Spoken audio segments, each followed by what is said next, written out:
Hello guys, in this video I am going to show you how to connect your pen to the Sketchbook application.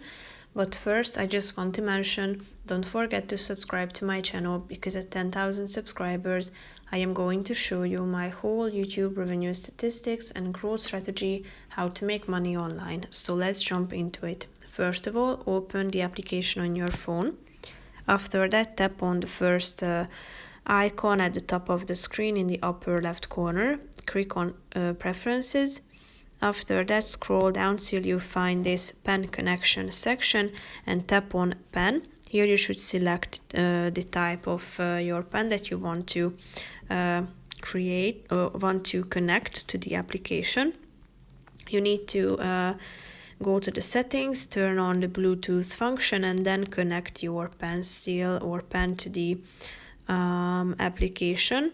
As you can see, you can turn on the pen mode once you have enabled Bluetooth and connected the two things together. And here you can also turn on the enable multi-touch gestures function as well.